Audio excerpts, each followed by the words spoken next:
Get ready to remove the filter from your timeline.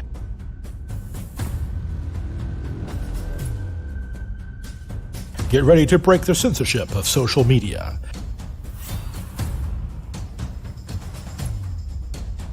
Get ready to support the grassroots alternative to establishment propaganda. Get ready for an authentic voice.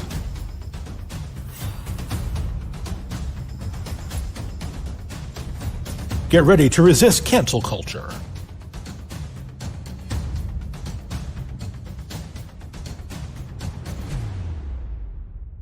Get ready for free speech media. This is FSM.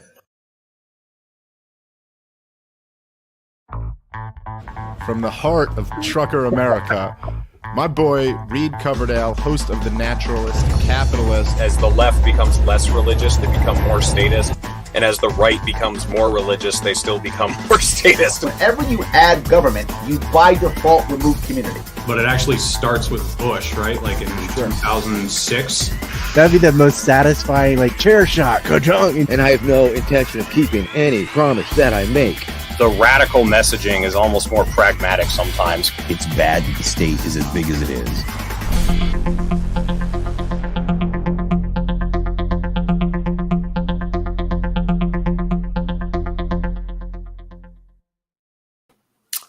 Hello, everyone. Thank you for watching The Naturalist Capitalist. On the other end today, I've got Isabella Riley. You guys have seen her all over the place. She's going all over Liberty Twitter, all over the YouTube channels, and I'm glad to have her on. How are you doing today? I'm doing well. How are you doing? I'm doing good. I appreciate your sense of humor on Twitter, especially the ironic posts that so many people can't seem to understand that you're being sarcastic, because that's a strategy I use a lot too. And I think, a lot of people think I'm just being lazy or trying to cause problems, but there's actually a point to posting that way. And I was wondering, do you have a point to posting that way? Are you trying to get people to think a certain way, or what's your aim with that?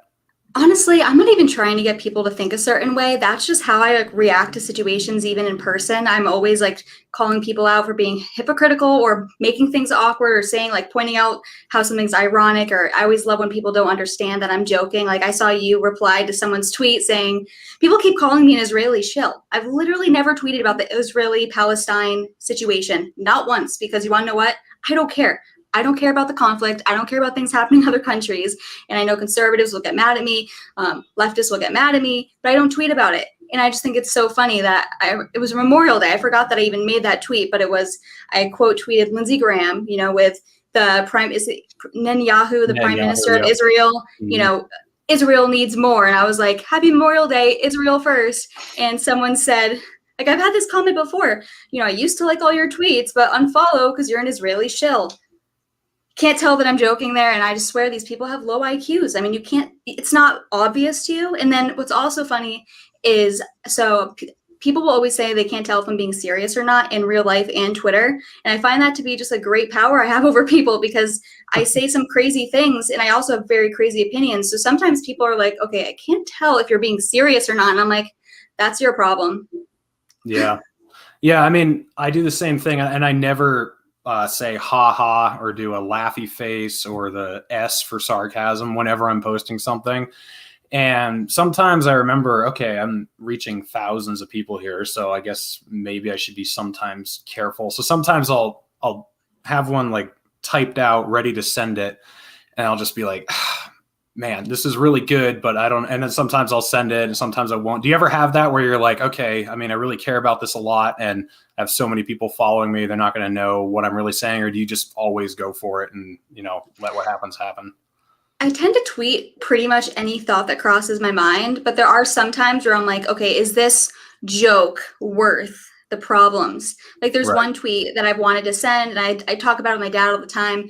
I want to say, stop Asian hate. It's just Wong. It's a joke. Yeah. I don't know if it's I actually thought it was fine, and he was like, I don't know if it's worth it. So, and I'm like, okay, well, I guess weighing the pros and cons, is that joke so good that it's worth causing problems? But I don't know. I can't stand how woke everyone is and can't take a joke. It's just, that's very annoying to me. But yes, there's a ton of tweets that all the time. I've even tweeted in the past, God, if only I could tweet everything I really wanted to, but you're all too wimps for it to deal with it. And that's truthfully how people are on Twitter. I mean, there's sometimes I tweet things that I can't even believe that people get so offended by. Like earlier today, I tweeted, it's not cute when guys play video games. Like, I don't understand who that's offending. Like, so either you're a guy that plays video games, but you like it. So why do you care what I think? You enjoy it. Who cares what some random girl on the internet says? Or you're a guy and don't play video games. So what, you're offended on behalf of guys that play video games? It's like, I don't know. If someone were to tweet something that was something I did that they found annoying, that's their prerogative. Who cares? I just don't care what other people think about me. I've never have. So it's hard for me to understand why so many people are like that, especially grown adult men. But that's the world we live in today. Yeah. I don't have a lot of respect for people who can't see through the obvious sarcasm or the obvious bullshit, because I feel like that doesn't just pertain to jokes. It pertains to the media and stuff that you just see in regular life. It seems that the people who pick up on sarcasm also can tell when they're being manipulated in general. You know what I'm saying? Like, a lot of the people who just take things at face value when it comes to humor, they're that same way in real life. Have you noticed that at all? Yes, for sure. And something my dad's someone that jokes around with people all the time. We have the same sense of humor. He always says I'm the female version of him. And he always says, you're no fun because I can never trick you. I can never get you because I just always can see through the BS. He cannot get me to fall for anything. I just can read situations very well. I can read people's body language and what they're saying. I also remember everything that people say to me. So God forbid you contradict yourself. Like years later, I will be like, I remember this one time where you did this. And I just have a brain that always thinks this way.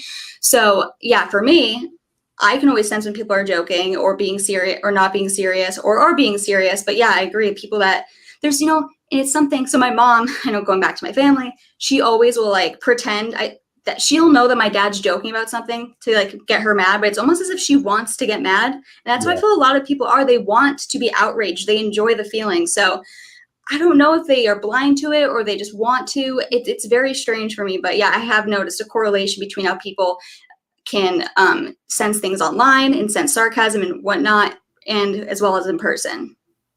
Yeah, for sure. So I want to get into a little bit about you because you're brand new, at least to the Liberty space, for everyone noticing you. At least I was wondering, where were you before that? How did you find us, and what do you think of us so far? Or I mean, I know your dad was a Ron Paul guy, so you've always known about libertarians. But are you kind of new to the Libertarian Party and all the people who are pushing the liberty message all the time, or?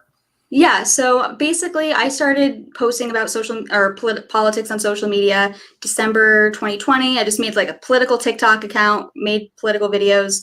My account got banned, and then I made it's been reinstated since then, but when my account got banned, it's when I took everything on Instagram. So now I just post my TikTok videos on Instagram. I hate Instagram. I think it's the worst social media platform out of all of them. And then I had a Twitter account from high school that I haven't used in years. Like I didn't use it in college at all. And when I went to CPAC, which was the first like political event I've ever been to of 2021, my friend said, you need to start taking Twitter seriously. So that's end of February, March. I deleted all my past tweets from high school because those would definitely get me in trouble. And then I just started tweeting everything I thought since then. And I just try to tweet as much as possible. So I definitely knew into this space because I wasn't really using Twitter before until early March is when I actually started taking it seriously. So yeah. Yeah. So did you find the Libertarian Party people through Twitter, or did you already know about a lot of them? Were you already following them, or how did you come across them? Like Dave Smith, Tom Woods, and then like the smaller people like me or Josh Smith or Clint from Liberty Lockdown. Was that all through Twitter, or? Yeah, so I have been a fan of Michael Malice for a while. Through him, I fell in love with Tom Woods and Dave Smith. And then, yeah, I follow them on Twitter. And naturally, as you see, like you keep tweeting and things that you agree with, you see other people retweet stuff. That's just how it happened. So Twitter's great for networking. It's really great because there's all these people on Twitter I would have never met or even known of if I stayed on just TikTok and Instagram. So I love Twitter for that. But I mainly found Dave Smith and Tom Woods through Malice from YouTube. That's all I watch. So love them. Mm-hmm. Yeah. So it's hard to tell like where your political background is. Did you really like Trump, or you just liked his attitude, but you didn't like him as a president? Just give us your position on Trump, I guess. Okay, so I know libertarians hate when I say that I like Trump, but the reason I like Trump is like pretty much the opposite reason why conservatives like him. Conservatives will say, I love Trump, his policies are good, but his rhetoric, his tweets, I'm the opposite. His policies and actions, I loved his rhetoric, I loved his tweets, I loved his mean tweets, and I wish his actions actually mirrored his rhetoric more. What I liked about him was that he popularized terms like fake news media, enemy of the people. He got these sort of phrases popular. And some people, it's hard to really know something unless you have words to conceptualize it. So I think he did a lot of great things based on his rhetoric, because I don't even know, like, he also helped the Republican Party become anti-war, anti-establishment. You know, I don't like the Bush Republicans. I don't like any of the establishment people. I definitely like the populist Republicans more because they're anti-elitist. So I liked him for that, but he did grow the size of the government. So obviously I don't love his policies, but something that people can't seem to understand is, you know, I can like Ayn Rand and Donald Trump at the same time. Guess what? I don't agree with, just because I like someone doesn't mean I agree with all of their positions. I don't agree with anyone's positions fully unless it's myself. So we're all different individuals. So people are very annoying on the internet. I'm sure you get it all the time. You can't think this if you think that. Right. It's like, shut up. Yeah, for sure. I actually come from the Republican side. I was a super neocon. I was a Mike Huckabee fan, even though I was younger. And in high school, Ron Paul sort of caught my attention, but it wasn't until after I left high school, left the house and everything, that I started becoming more of a libertarian. So I really understand how Republicans think, and most of my friends, most of my family are Republicans. And I don't know, like, I feel like right now, because the Democrats are in charge, the Republicans are easier to reach. But I don't feel that in general, their philosophy is that much better, at least when it's lived out. You know what I'm saying? Like, maybe they'll give lip service to some things that we would agree with. But then when you look at how the legislators are, and then what the voters actually seem to push for, you're like, whoa, I thought you were for small government, and you know, you don't want to police how people live. But then you see these issues pop up and you realize, that's not really what you're all about. Do you consider yourself a lot closer to the Republicans than the Democrats, or do you think it's more of a wash, or what do you think? I definitely find myself much closer to the Republicans than the Democrats. I think a lot of Republicans would be libertarian if they understood the issues more and understood, you know, maybe you think you're voting for someone, a politician that's going to be pro-freedom and pro-spreading liberty, but then when they actually get into office, what do? So I think there's a lot of people that don't understand their political ideology, and I think that you have a way better chance of converting Republicans. And I think Democrats, like, I don't even see myself even attempting to try to change them. I think maybe the Democrats like Tulsi Gabbard. I don't think she'll stay a Democrat for the rest of her life. You know, she doesn't seem like a Democrat. I'm really talking about like the progressives, you know, the people that have hijacked the term liberal, leftist. They're so intolerant that, I don't even want to share a country with them. I don't want to have a country to begin with. That's a whole nother conversation, but I'm like very pro national divorce. I want nothing to do with them. I tweet that occasionally. I think I tweeted that yesterday. I want nothing to do with these people. And what the good things that they had that would align with the Libertarian Party is anti-war. Well, we really discovered that they're not really that anti-war, are they? Well, at least the establishment people aren't. So Joe Biden surely isn't. So I don't know. So today, since you used to be a Republican, do you agree more with the Republicans, or are you kind of like ew to both equally? Well, I don't know. I mean, it depends on what's going on. Like right now, the Republicans sound better because they're not in charge.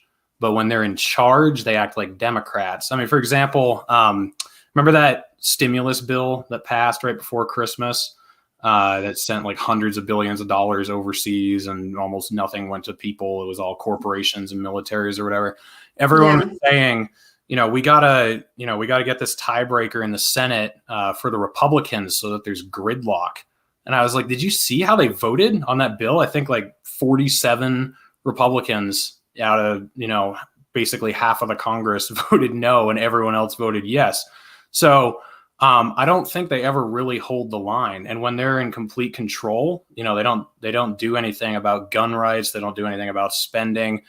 And then when the Democrats are in charge, they don't really do much of the things that their constituents want them to do. They spend a lot of money, but they don't spend it on what their constituents want. Like their constituents want Medicare for all or UBI or something like that, but they're going to spend it on infrastructure, and they're going to spend it on basically like a corporate way of trying to create a Green New Deal or something. They're not going to do what the true progressive left wants them to do.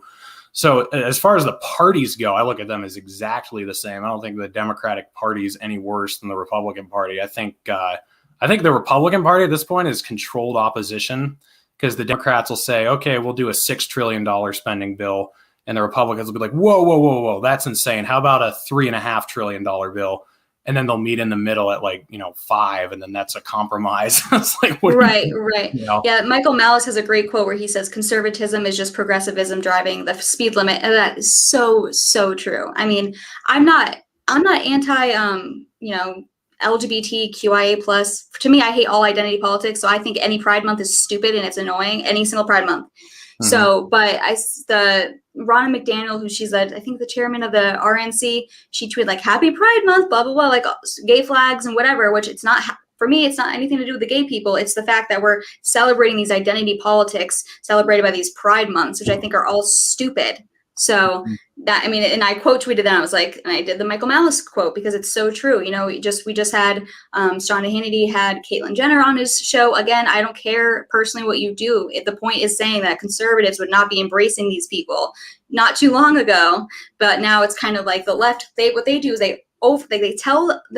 everyone else that they want so much extra more. Like they set such insane standards so that by the time there's a compromise, they still get done insane stuff, but it doesn't sound as insane because they were asking for such an incredible more amount. So yeah, I agree with you. The parties are both equally bad, and there's only I would say though that the Republican Party does have actually at least a handful of good people.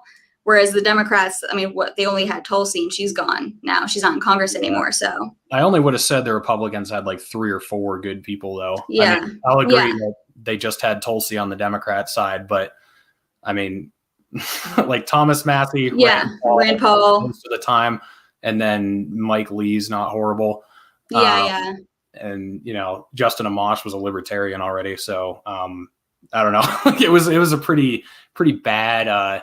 Pretty bad comparison. Like neither side really did it for me. But then when it comes to the people too, like not just the people they elect, but the actual electorate.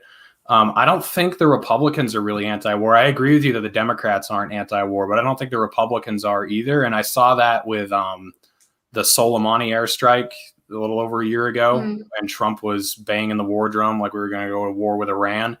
And all of my Republican friends were 110% behind it. It was like going back to 2003. It was crazy because, the Democrats have started pretty much every war since Bush was in office. So then to see a Republican gearing up to start a war and all the Republicans cheering it on, it really just brought me back to 2003. And I was just like, holy shit, nothing's changed. And then, what I was hearing from all my Republican friends this year was how, Trump was fighting for the bigger stimulus package. And I understand, like, if it's going to the people, it's better than going to corporations. But still, like, they weren't talking about closing, opening everything up that much and defying the lockdowns. It was all like, Trump's going to get us the bigger stimulus package. And so I don't know, like the actual Republican voters seem just as lost as the Democrats. And I just think it's because the Democrats are in charge right now that they're so much more annoying. Like once if the Republicans were in charge and they had the same cultural influence right now that the Democrats did, I would probably hate them just as much. I just think it's that the Democrats kind of control the culture. So even when the Republicans are politically in charge, the culture is still very progressive or whatever. But I remember back in, I remember 15 years ago or whatever when or more than that now, I guess like 20 years now, when the Republicans controlled the culture. And I mean, it wasn't any better. It was just a different form of authoritarianism. So I don't know. To me, it's kind of a wash, but. Yeah, I agree. And I've heard like people will say, oh, Trump didn't start any wars. And yes, that's good. But what a low bar we have to set that, wow, he's such an anti-war great president for not starting a war.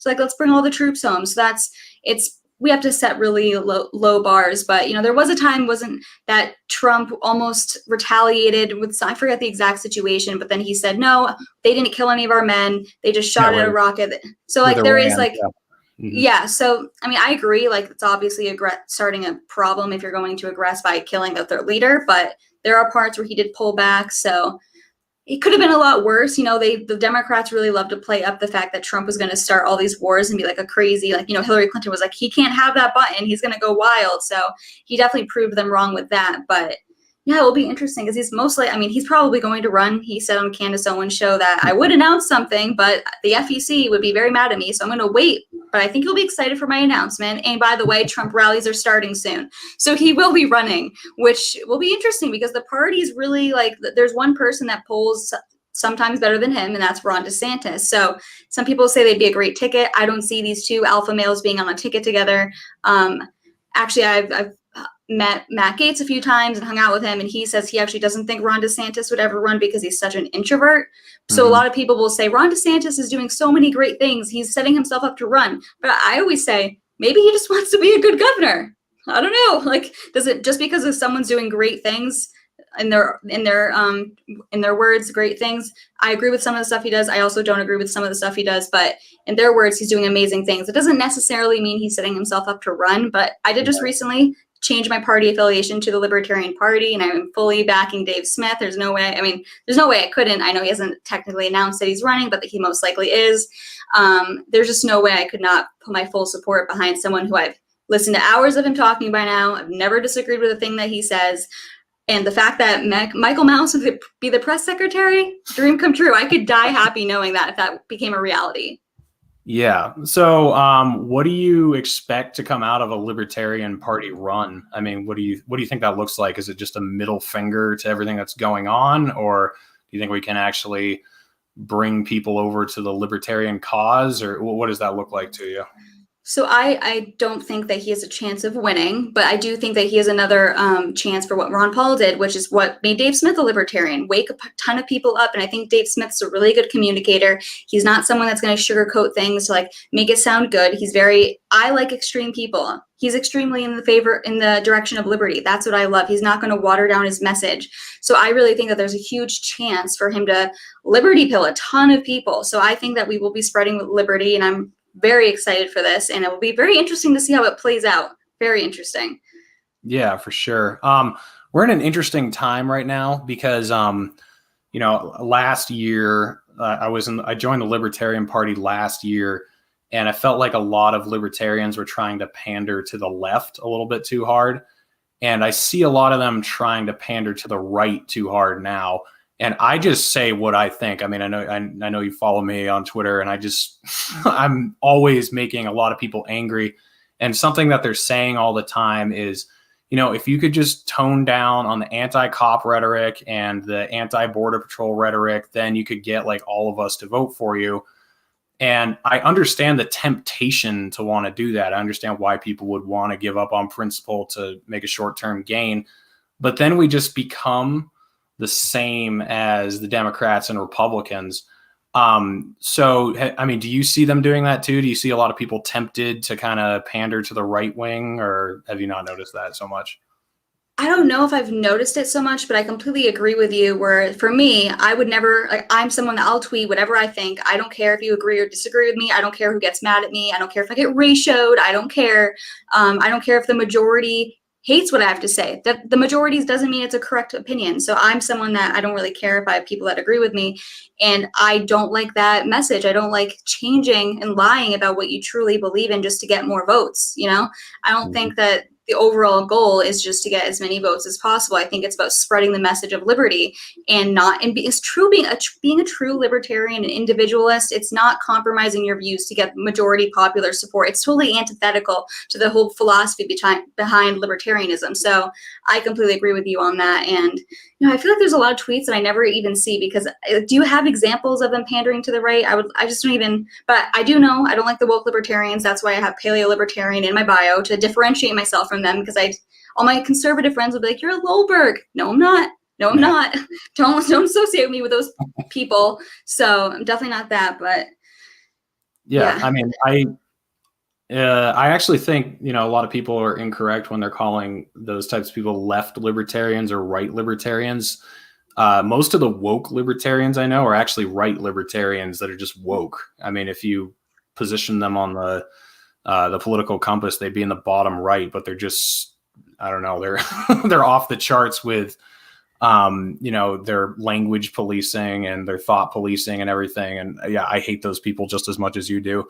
But I guess what I'm seeing is it's not coming from the top. Like, I think people are really unfair to Dave Smith when they say that he has a right-wing message, because I really don't think he does. I mean, or the Mises Caucus. A lot of people say that about the Mises Caucus, that it has a Republican light messaging.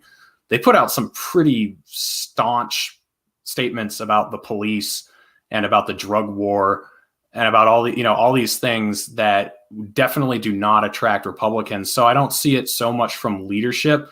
I just see it from a lot of new people who are wanting to come in the party, and they just are telling us like, hey, you just got to get rid of this plank and this plank and this plank.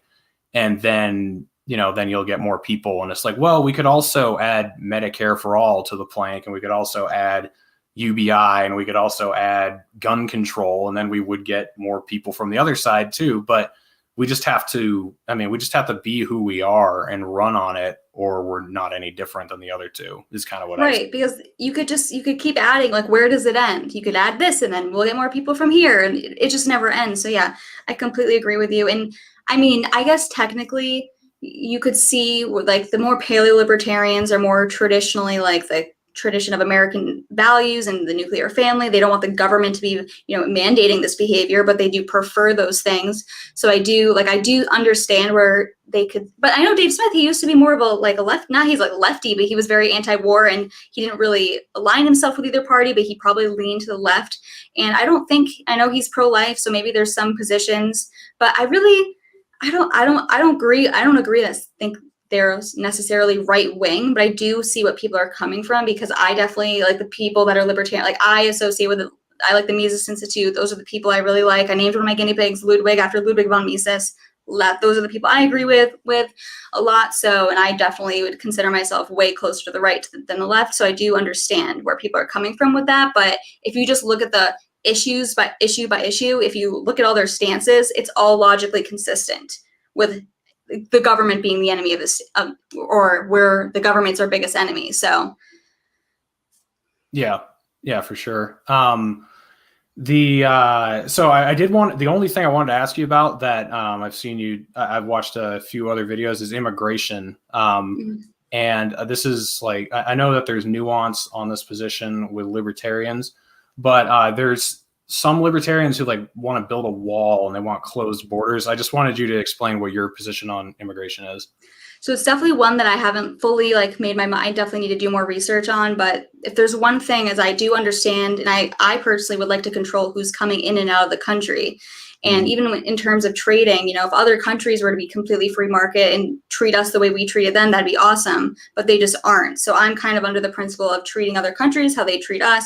That's why I go back. I go so back and forth, because I so badly want to say I'm an anarchist, like an ANCAP, but at the same time, I do understand the proclivity to have borders to control who's coming in and out of the country, drugs, human trafficking, that sort of things. But that doesn't necessarily mean that the government is the only effective way to be doing this, right? Like, you can have different voluntary societies, but I do understand, that's something I'm still trying to figure out. But obviously it's not a libertarian. That's the one thing I'll say I disagree with libertarians on, because obviously if we're going to build the wall through the government, it's going to be coming out of taxes. So obviously it's not really libertarian. So I understand the contradiction, but it's definitely one I struggle with. And I know Dave Smith is also someone that's like, I understand where conservatives want some borders. So I don't even know his full position on it.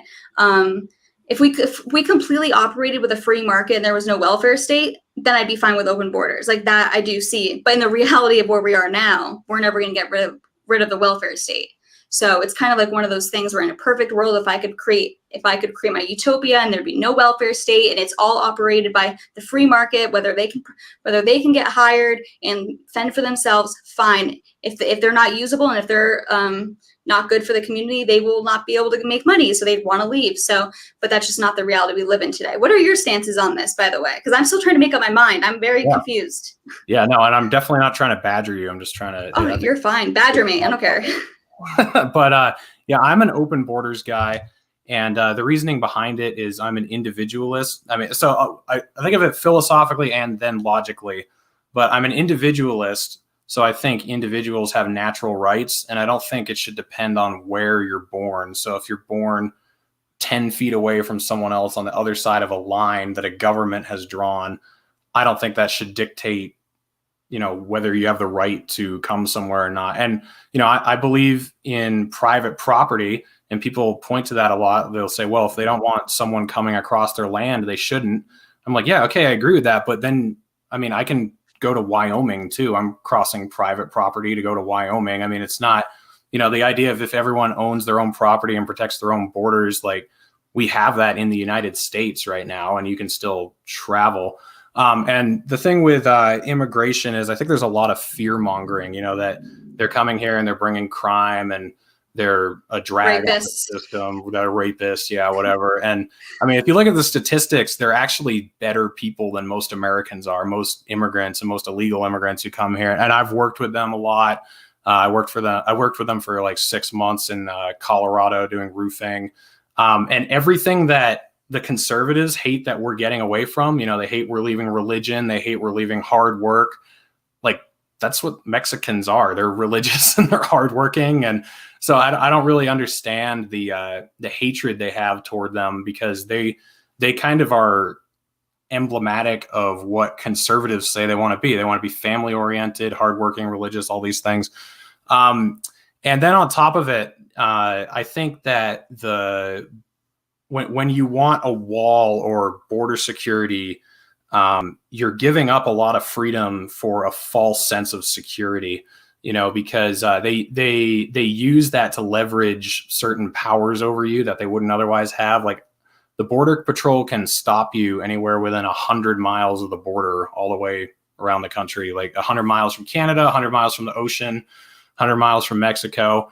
And I lived in Arizona for a while, and they'd have checkpoints on the road where they're just stopping you and asking you if you're a citizen, and they can pull you over and search your car if they want to. And so this is all supposedly in the name of protecting me or, protecting my wages or something. But, most of the jobs they're doing when they come here, they're jobs that Americans don't want to do anyway. They're jobs that they're doing more effectively than Americans would most of the time because they're just harder workers. And then like we're and for cheaper because they don't have the experience. So it's better for the businesses and them because they actually can get hired. But actually, I think all the points that you make are valid. There was something you were saying in the beginning that I totally agree with. I agree with everything that you said. So another thing that I see a problem with is the fact that they tend to overwhelmingly vote for Democrats. Yeah, that's a problem. Like conservatives, that's a valid concern. Yeah, the problem with that though is because the other party is so horrible to them. They probably vote Republican if the Republicans weren't so there wasn't so much animosity toward them from the Republicans, because their value system is more in line with the Republicans. Socially, I know what you mean. And it kind of work, family, religion. And I've heard, some black people talk about this too. Like a lot of black families in the inner cities would probably vote Republican if the Republican rhetoric was better, because they're very conservative, very religious, very pull yourself up by your bootstraps, all this stuff. But with open borders, I also believe in getting rid of the welfare state, like you said. And then I also don't believe in amnesty. Like I don't really believe in making everyone citizens, because I think that is, a detractor if everyone can just move here and then vote. You can't do that in other countries. You can't just move. You can't just go into Mexico and work there and then vote. So, that's a different deal. But as far as letting people come across the border and work or letting them move here, like, I don't care. I think that it's mostly fear mongering to, that's just kind of propped up these state programs like border security, and I just think it's all pretty unnecessary. But I think you make all valid points. So, I mean, yeah, it's just because just in terms of the fact that we do have a welfare state, though, it's like, what is the solution? I mean, it's never going to be a solved thing. That's the thing. I realize I'll be forever miserable and unhappy with what goes on around me, but it is a tricky situation. Well, it's like you got to end a bunch of wars. We got to end the war on drugs. We got to end the war on poverty, end the war on terror. I mean, all these things are attributing to the problems with immigration, like the war on terror, destabilizing countries, the whole thing about how many Syrian refugees should we allow into this country that we were arguing about a few years ago. It's like, well, we wouldn't be having this argument if we hadn't destabilized Syria and pushed all these refugees out of that country and created this mess. If we didn't have the war on drugs, we wouldn't have the problems we have with the cartels. If we didn't have the war on poverty, we wouldn't have this massive bloated welfare state. So it's about, I mean, you're right. We got to, it's not just like one problem we got to attack. It's a bunch of things. And the common enemy is the state. Exactly. Yeah. Always. So, yeah, I mean, I think that, a lot of, I just think that position that a lot of people have with closed borders has just been kind of propagandized, and it comes with a lot of like small government people too, because they haven't like really, I think a lot of them haven't lived down there and seen how it works. And then I have not at all. I've been in the Northeast all life. So definitely. Well, I was a huge border patrol person when I lived in New Hampshire, because I'd never seen what it's like down there. I'd never met any Mexicans. New Hampshire's like 99% white or something like that. And then so in my mind, this whole illegal immigration thing, it was like, oh yeah, if someone comes here illegally, then we should just kick them out. And then that's just a formula in your mind that makes sense. And then you get down there and you realize, oh, this guy's been here for 30 years and he has an American wife, American kids. They go to school. He's had a consistent job. And because he came here illegally, I want to kick his door down and kidnap him and send him back across the border. It gets like way more complicated once you're down there and you're living with them and working. And you put faces to these stories, and it's not just so far removed as I am in the Northeast. I get that. I just think the biggest problem I would have and conservatives would have is the fact that Democrats pretty much welcome illegal immigration in open arms, and they try to get them to vote. And obviously that's a problem for Republicans. So I agree. That's the biggest problem. I don't think the Democratic politicians give a shit about Mexican immigrants. I think that they are a consistent voting bloc that they want. And I think the same about like a lot of minorities. The Democrats don't really care about them. They just know that they can turn them into a voting bloc that's completely dependent on a welfare state that's purposefully screwing them over. So I think it's a great place for libertarians to step in and say, hey, we do want you guys to be able to come here and work, and we're going to make it easier for you. And we're not going to throw all this statist bullshit on top of it and gun control and, a Green New Deal and everything else. But you have to support yourself. Yeah. And, right. I think that we could be very attractive to that entire block where the Republicans have just completely screwed it up and they don't really want to turn around on it. Yeah, because they kind of have made it seem like illegal immigrants are the enemy of the Republican Party. So that's definitely not a good position to put themselves in. And I also see the COVID situation, all the lockdowns, such a good opportunity for libertarians to rise up and say, what was the problem? It was these local, the governors and your mayors shutting everything down. And the only reason that you guys are having problems is because the government made you close your business, told you how to run your business. And that's a great thing for the libertarians to really step up on. I don't think they do enough. I wish that there was more good voices, but that's what's good about, all these new libertarian podcasts. There's so many new voices coming out now, and they're being outspoken and they're not afraid to speak their mind and say things bluntly. So I love all that. And I think good things are coming. Yeah. I mean, the libertarians can really be the party of the middle class because the two other parties really screwed them over the last year. I mean, the Republicans were not anti-lockdown. There were some of the voters who were, and then a couple governors and a couple legislators in Congress. But for the most part, they just kind of rolled over and did whatever they want. And anyone who pays any attention, it's so obvious that this was a giant transfer of wealth upward to corporations, away from small businesses, screwing over the little guy.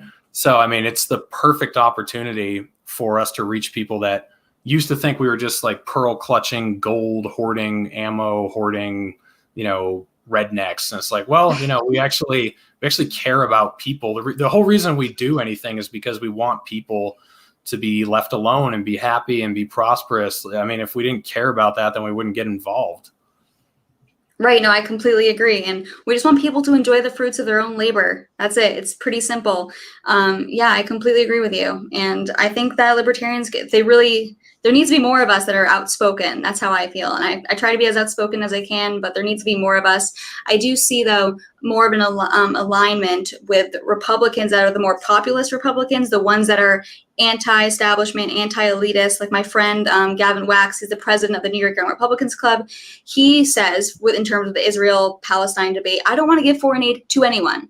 Mm-hmm. That's like this movement going on in the Republican Party. So I do see an alliance forming with the paleo-libertarians and the populist Republicans. I really do see that alliance, kind of like the Rothbard-Buchanan alliance back at the end of Rothbard's life. So that's exciting, although I don't see Democrats at all caring about being anti-establishment at all.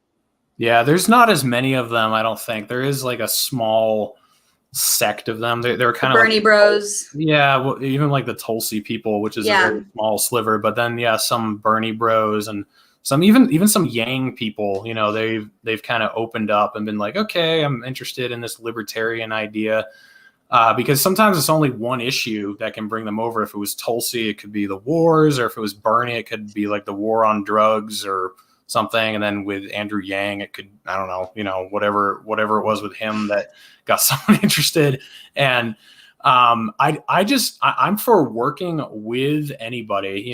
If I can have a single issue coalition with a communist, I'm not going to pretend that they're one of me. They're one of us, but I will certainly work with them to free Julian Assange or to legalize marijuana or whatever. And then the same with a hardcore right winger. I mean, if he wants gun rights or if he wants, lower taxes, if I disagree with them on everything else, I'll always work across the aisle with anyone like that.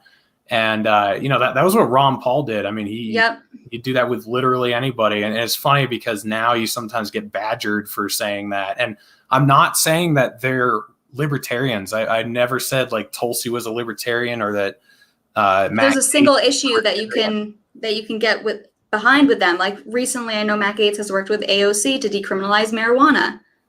Neither of them are Actually, Matt Gaetz says he leans libertarian, so he actually says that, but AOC surely is not. But they can come together and be like, people should not be locked in cages for marijuana. Right. So just because you like someone or work with someone doesn't mean you guys agree with everything with each other. I don't agree with anyone besides myself completely. So it's just very annoying that people there's no freedom of association. If you ever associate with someone, then that means you must accept and adopt and want to promote everything that they've ever said in their life. Yeah. I don't even know if I agree with myself all the time. Sometimes, right. I'm like, okay, I don't really know where I land on this one. This one's complicated. So yeah, the idea that I'd ever agree with, especially a group of people on everything, is impossible. But with the coalitions, that's the only way to draw people closer to yourself as well. If you are just yelling at somebody that they're statist or that they're right wing or whatever, you're not going to get to them. I mean, there's certainly a place for that, making videos or whatever. Like sometimes if you're just going on a rant, like you can wake someone up. But when you're actually having a conversation with someone face to face, if you meet them in the middle and say, hey, we agree on these things, let me show you why I think this way on this, then they're going to be much more likely to listen to you. I mean, it's like if you're, yelling at neo-Nazis about how racist they are, they're not going to care. They're not going to, they're going to be like, yep, I'm a racist. You got to go and tell them what you actually agree with them on. Like, hey, you're a family person or something. And then you you find some sort of connection with humanity with them. And then you say, okay, this is why I think you're wrong here. And, maybe they'll listen to you. Yeah, just having a conversation. Like I am always saying to people, I'm willing to change my mind. I tend to not because, I don't really get faced with things that I think will make me change my mind, but I often will. And it's not that I will disagree with someone just to disagree with someone. I genuinely am open-minded and will change my mind on things if I think the position I previously held was wrong. So what's your position on abortion? That's always an interesting one with libertarians. Yeah, so I saw your video with Clint, and I pretty much agree with Clint. I'm pro-life, but I don't I don't see the state as being an effective tool for policing abortion. I think it just gets really ugly there. I agree. I agree. Yeah, I don't think you guys got into it too much, but I think that preventative measures are a better way to go than trying to regulate, people, trying to stop people from doing it or whatever, like sex education and over-the-counter contraceptives, things like that, and making adoption. You just sterilize the youth. There you go. That'll do it. But that's how you do it. Yeah, I think that with everything though, like it's better to attack the root of the problem instead of going after the symptoms. And I think the immigration thing is kind of like that, but it's also like that with trade, like just going after tariffs, putting tariffs on people. It's like, what, libertarianism is all about figuring out what is the root cause of this problem. Why are all these things happening? Like with gun control, trying to regulate assault weapons or something. That's such a symptom that you're going after. You're not doing anything about why there's violence in these inner cities. And it probably has a lot to do with the drug war and the fact that you've gotten people put in jail and they can't get a good job anymore. So they get into gangs. And then, so abortion, I look at it that way. I think we got to take care of the root cause instead of just trying to stop people from doing it. And I think that's also a societal thing, I think that really saying that you think abortion is bad is an effective way of changing people's minds and also getting information out there about how early on a fetus can have feelings and, how well formed it is in the womb already. Like a lot of people just have no idea. They think it's 6 months that you're just taking a pill and it dissolves the fetus or something. They don't know you're going in there with scalpels and tearing its limbs off and everything. So I think getting awareness out there about what abortion is and what a horrible thing it is to go through, and then just, making all these alternatives extremely accessible is the way to fight it. I agree with you. And I think there is like a free market solution to this with people get more educated on the situation, more preventative measures, like you said, that will help make it not so prevalent. But I think the big problem today in society is how it's become popular, especially with feminists, to shout your abortion. It's a very weird thing. So they're turning it to be something that you should be celebrating. And that's pretty disgusting. But yeah, I think if anything, having the government be more anti-abortion and willing to punish people for abortions and whatnot is only going to maybe incentivize the pro-abortion people more. So it's only going to cause more of a retaliation. Yeah. Yeah, no, I think so many of these things are cultural instead of trying to have the state enforce them. I mean, it's way more effective too. If you can get people to truly believe something is wrong, that is going to do a lot more than trying to pass a law to keep them from doing it. Right. And I think that in general, like we've got to change the way people think. People have to start thinking of themselves as individuals, as sovereign individuals, that they have the right over their property and themselves. A lot of people are all about just getting temporary wins, kind of talking about this earlier, but trying to change people's minds on one or two issues and just going after that, which I think is great if you can change someone's mind on war or lockdowns or something. But unless you're changing their philosophy, unless you're changing the way they think about why government is immoral, then you're not really winning the battle. Because for instance, if you can convince somebody that lockdowns are bad and then the lockdowns go away, I mean, okay, so what? What have you accomplished? Unless you've convinced them that lockdowns are bad because the government has no authority over you to tell you to stay in your house because it's illusory power. You are your own individual. You can do what you want. You own your body. You own yourself. Then, it doesn't really matter. If you can get them to think philosophically in a different way, then their position on the issues are going to change. And you're not going to be fighting this constant battle of, oh, no, you're wrong on taxes. Oh, you're wrong on this. If you can just get them to think like, think like libertarians, then the issues will resolve themselves and you don't have to fight them on them all the time. Right. I think I read about this in The Prince by Machiavelli. Is that how you pronounce his name? Mhm. I don't know.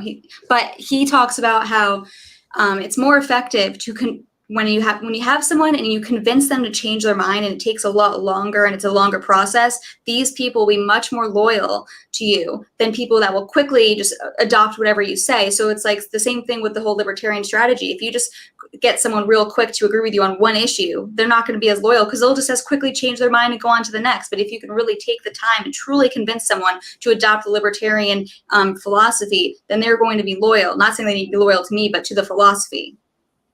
Yeah, no, I completely agree. We got a couple super chats here. I'm just going to read them out. Whoa, sorry. Jeez. It's fine. It's fine. It's My fine. bad. I'm a birthing person. It's fine. Wow, I'm sorry about that. I couldn't. It's fine. It's fine. Don't worry. I see crazy stuff all the time. Great discussion on immigration. My position was where Dave and Isabella was pretty recently, though I was convinced to the position you laid out. Wow, I guess I got to talk to Dave then. So yeah, you should, because I feel like I don't even know his full position on it, and it's something I'm still trying to work out too. So I would love to see that conversation. Yeah, for sure. Well, what have you got coming up in the future? Do you have any plans to do anything big, or what's going on with your life?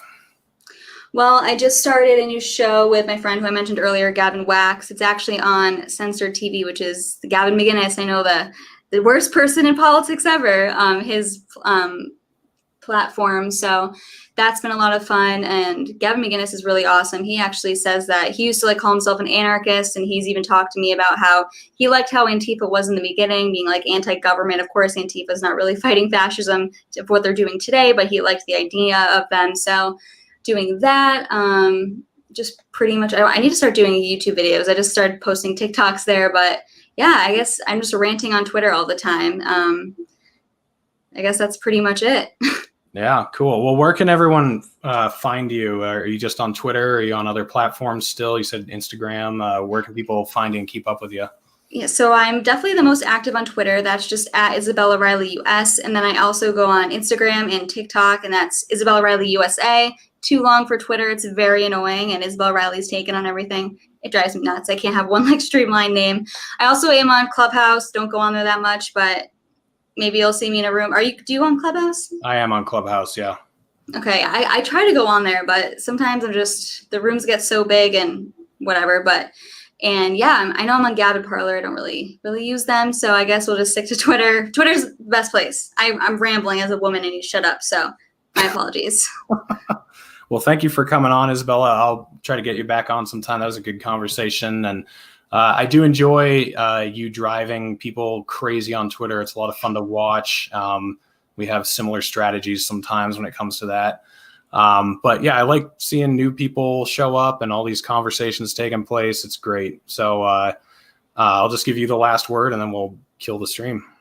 Yeah, I enjoy your Twitter as you enjoy mine. You definitely have the same strategy I do. A lot of the times, people's tweets don't really impress me, and yours do. You're one of the very few people that do. But yeah, thank you so much for having me on, and we definitely should talk again. And yeah, thank you for not silencing a woman. It's I appreciate it very much. Yeah, you got it. All right, guys. I think I'll be back on Tuesday live streaming. Thank you for watching.